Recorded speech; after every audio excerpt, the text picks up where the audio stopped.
Saya mau menjadi baik ataupun tidak, Eh, itu tergantung yang mendidik oh saya. iya, Mlebu NU anane ur urunan. Urunan wingi urunan maliyah. Amalia. Sudah NU tapi mereka belum berani menyatakan diri sebagai ini sebenarnya suul adab tapi ini berbicara Ya. masalah Eh. keorganisasian. Assalamualaikum warahmatullahi wabarakatuh. Waalaikumsalam warahmatullahi Alhamdulillah bisa wabarakatuh. jumpa lagi malam mingguan nih di media Ansor Madukara. Kali ini sahabat Fauzi, Kang Fauzi cerita di media Ansor Madukara. Assalamualaikum Mas Fauzi. Waalaikumsalam warahmatullahi wabarakatuh. Sahabat Armin, Mas Fauzi ini salah satu pengurus Ansor PAC GP Ansor Kecamatan Madukara. Tepatnya di bidang apa ya? kepemudaan dan olahraga, Nah, alhamdulillah. kepemudaan dan olahraga. Ini salah satu pengurus di bidang kepemudaan dan olahraga. Nah, salah satu bidang yang krusial sebenarnya, berkaitan langsung dengan terjun masyarakat di bidang itu.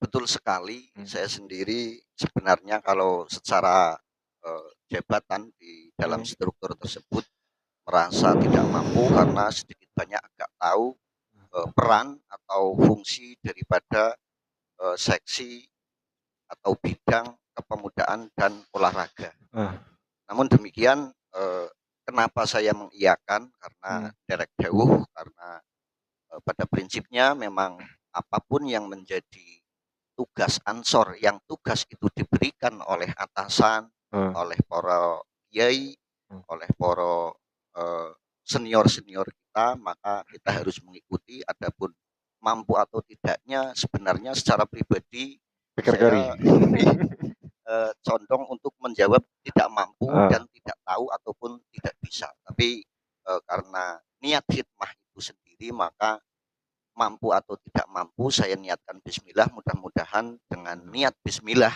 ah, eee, niat takdim saya kepada para kiai, para atasan, para senior, mudah-mudahan, akan timbul manfaat barokah walaupun sekecil apapun. amin. Ini udah ada program-program di bidang apa? Olahraga, bidang-bidang pemuda belum ini? Sebenarnya secara mendasar sudah, Hmm, kemarin walaupun tidak secara langsung dengan, sang ketua atau rekan saya yaitu sahabat Khalidin untuk menciptakan sebuah apa ya, program, ah, namun ekspektasinya kemungkinan masih berat.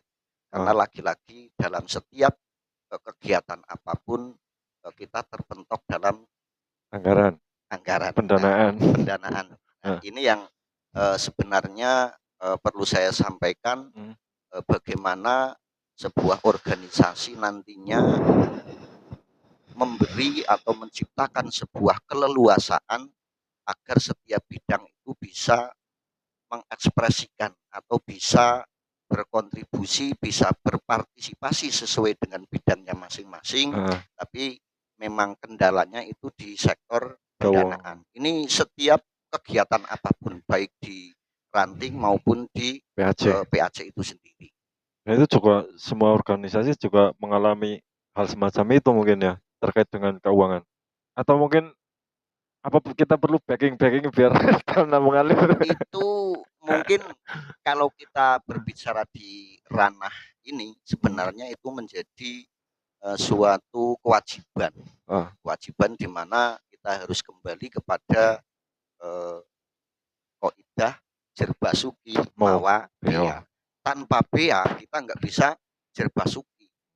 Nah, ini yang barangkali, menjadi suatu apa ya, penyampaian pesan dari saya untuk, para sahabat semua, baik yang, menduduki di kepengurusan ranting, Hmm, di, PAC maupun di PC, atau mungkin bahkan sampai ke wilayah, pesannya adalah karena di setiap kegiatan, di setiap bidang, kendala yang paling menonjol di kita itu adalah, pendanaan, maka mohon dengan sangat nanti bagaimana caranya untuk bisa menggali hmm, sektor keuangan, pendanaan. Di keusahaan. betul, di bidang usaha ataupun bidang perekonomian dan lain-lain, intinya agar setiap bidang itu bisa leluasa untuk mengekspresikan apa yang diinginkan. Itu sebenarnya seperti itu. Jadi di luar dari iuran anggota, setiap organisasi kan sebenarnya punya iuran wajib seharusnya itu. Setiap organisasi apapun ada iuran wajib. Tapi untuk Ansor Madukara ini kan bebas dari iuran. Mungkin selain dari iuran harus ada keusahaan yang apa ya, melibatkan anggota untuk menghasilkan perekonomian keorganisasian tersendiri gitu ya. Ben mandiri. Betul sekali, tapi sepemahaman saya, menurut pengamatan saya sendiri, untuk di organisasi kita di Rumah Besar NU itu sendiri, selama ini bahasa iuran itu menjadi sebuah momok yang sangat menakutkan. Menakutkan.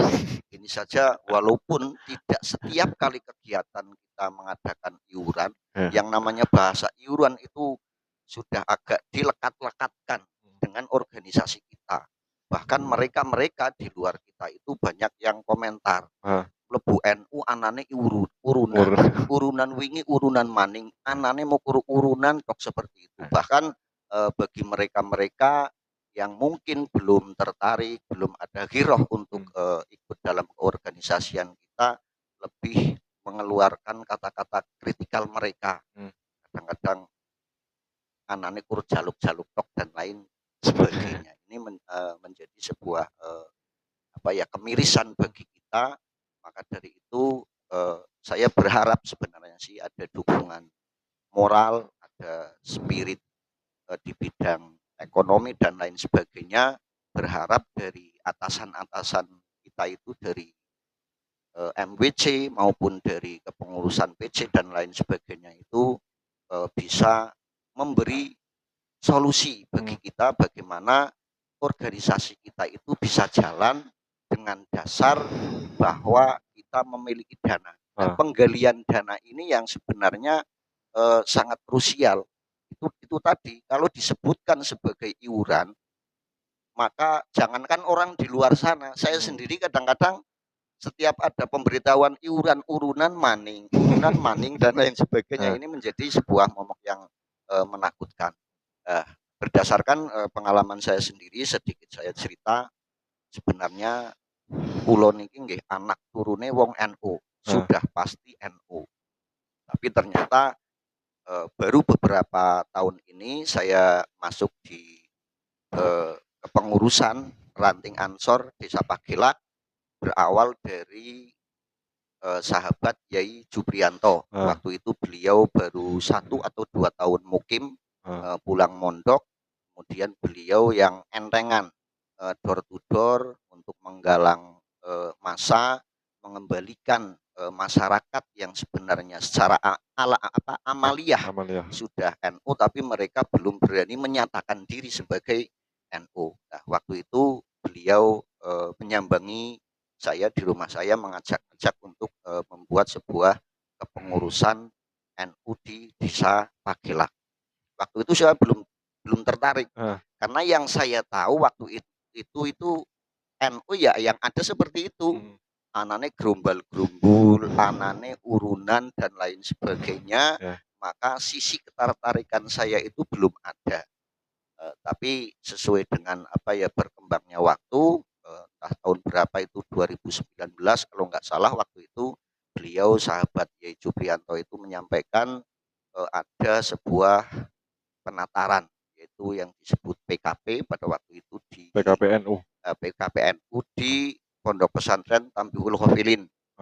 Saya berniat ikut waktu itu dan akhirnya hasilnya saya menjadi sangat yakin bahwa saya itu harus masuk dalam kepengurusan atau struktural NU itu sendiri.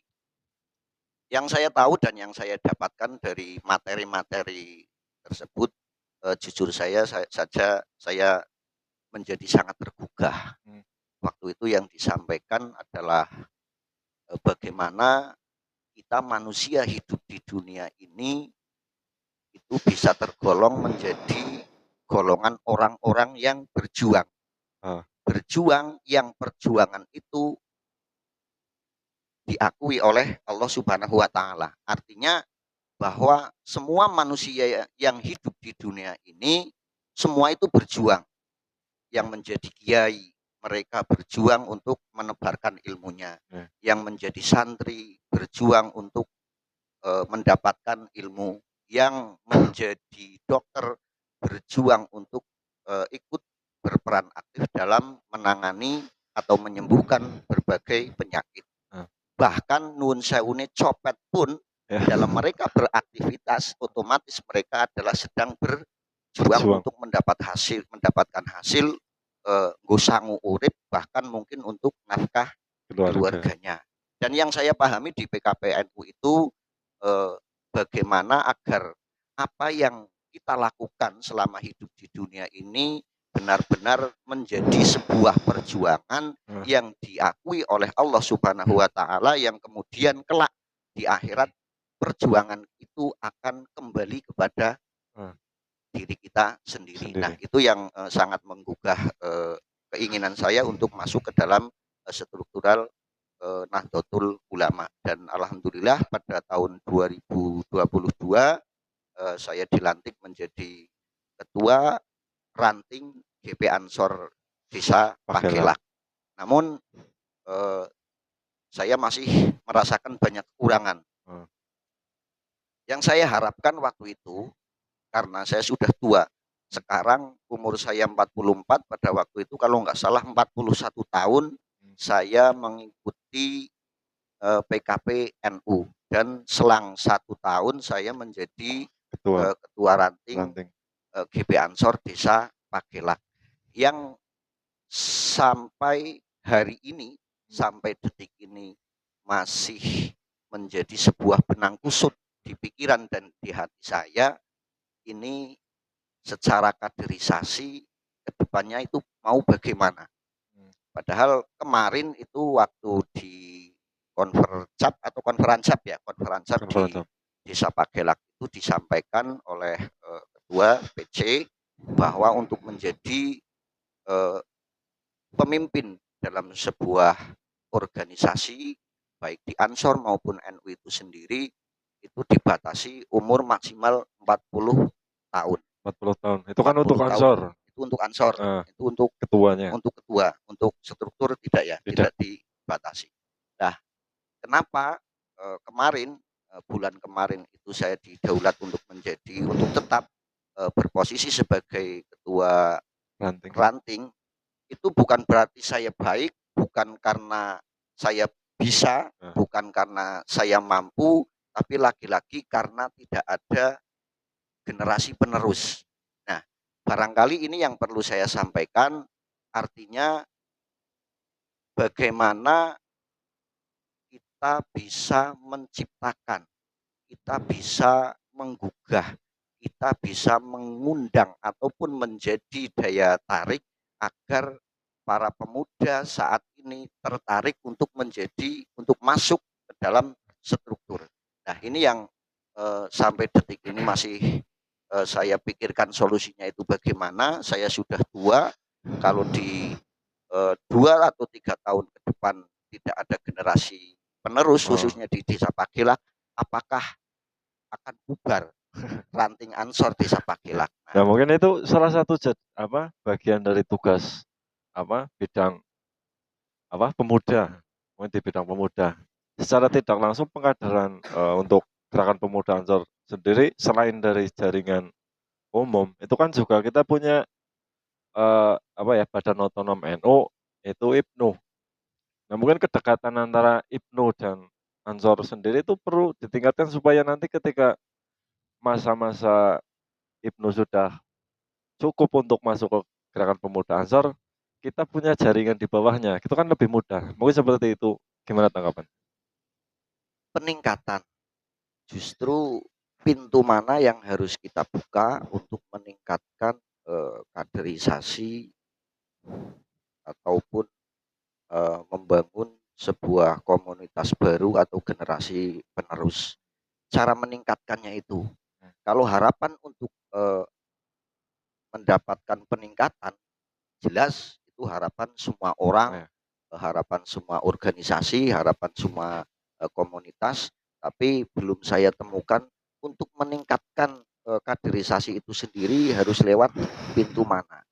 Dan ini mungkin menjadi kendala dari sahabat yang lain yang berposisi sebagai bidang Pemuda. kaderisasi. Oh, Ini perlu saya sampaikan juga bagaimana caranya agar kaderisasi di organisasi kita itu sendiri oh, bisa lancar, ya, bisa menghasilkan sebuah generasi penerus oh, yang berkualitas. oh, Nah, ini tentunya membutuhkan penyaluran, hmm, penyaluran ilmu, penyaluran apa namanya materi dan lain sebagainya.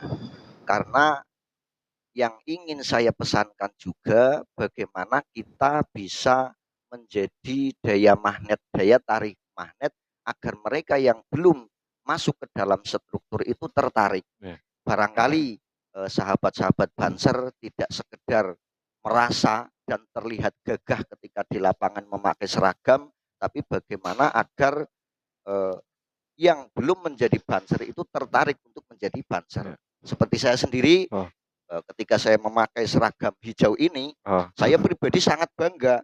Tapi apakah ini bisa menjadi daya tarik pada anak-anak atau generasi penerus saya, itu masih sangat tanda tanya. meragukan. Jadi intinya sinergitas dari antar pengurus itu sendiri harus dieratkan, harus dikuatkan agar kita sebagai struktural betul-betul bisa menjadi daya tarik bagi generasi penerus. Kalau pertanyaan besar bagi mereka-mereka yang belum masuk ke struktural NU ataupun Ansor, biasanya mereka hanya menyampaikan sebuah pertanyaan yang umum. Ansor itu apa? Oh, Banser itu apa? bayaran Untuk apa ora? apa? Bayaran apa ora? Lah ini lebih Eh, lebih parah lagi. Seru. Bayaran apa ora? Nah, ini mungkin menjadi salah satu keminusan kita karena tidak bisa menciptakan sebuah daya tarik bagi para generasi penerus itu sendiri.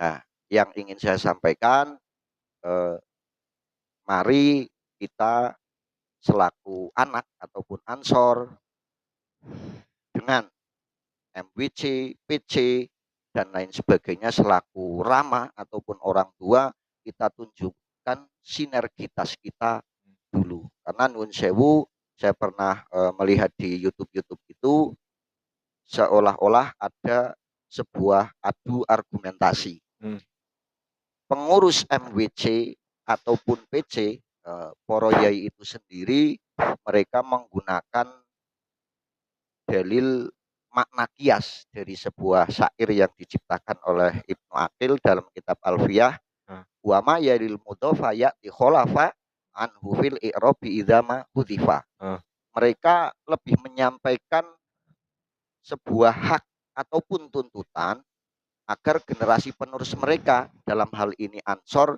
itu untuk menjadi Ansor yang berkualitas. ah, Karena bagaimanapun Ansor adalah masa depan NU hmm, dan NU juga masa depan Ansor. Ansor. Titik berat dari makna kias syair itu sendiri adalah mereka lebih membebankan, seolah-olah membebankan kepada Ansor untuk meningkatkan kualitasnya agar nanti suatu saat mereka menduduki posisi sebagai struktural atau pengurus NU, mereka bisa menjadi lebih baik dan lebih baik. Nah, ini rupa-rupanya mungkin ada juga yang punya anggapan bahwa maaf ini sebenarnya suul adab, tapi ini berbicara Ya. masalah keorganisasian. Maka kita kesampingkan perihal suul adab itu sendiri. Jadi mohon dengan sangat jangan siapapun dalam hal ini, entah itu NU, entah itu Ansor, jangan sekedar menuntut hak, Hmm, tapi lebih mengedepankan kewajiban. kewajiban. Karena dalam syair Ibnu Aqil itu sendiri di Alfiyah di bab Naat juga disebutkan fanna tuta bi'umutim ma sabak Hmm, biwasmihi au wasmihi ma bihi talak. Artinya bahwa seorang anak atau generasi penerus itu endingnya nanti menjadi apa, itu tergantung orang Orang tuanya. tuanya. Karena naat selalu mengikuti apa bagaimana manutnya. Kalau Ya. manutnya baik, naatnya juga akan baik. Ya. Manutnya rofa, maka naatnya juga rofa. Artinya seorang anak itu akan menjadi baik ketika si orang tua itu betul-betul memberi didikan, memberi bimbingan, memberi contoh, dan memberi tuntunan yang baik. Artinya apa? Kalau saya misalkan mau dipersalahkan sebagai ansor yang kurang baik, saya juga bisa nun sewu, agak sedikit menyalahkan orang tua. orang tua. Artinya saya mau menjadi baik ataupun tidak itu tergantung yang mendidik saya dan menuntun saya. Iku mawon. Menarik ini, gregetan Pak Mandek. Saya sih bingung.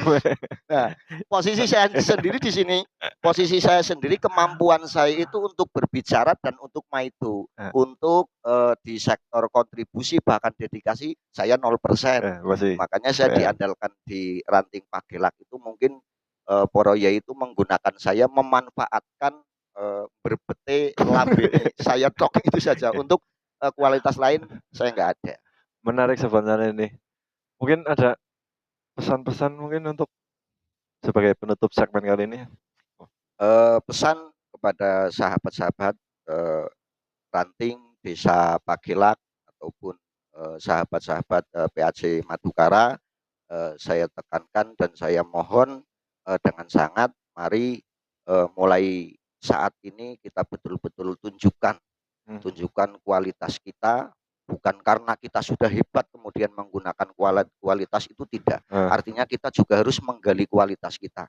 Kita kembali kepada yang saya sampaikan tadi, bahwa kita hidup di dunia ini tujuannya adalah untuk melihat apa yang kita perbuat di dunia ini.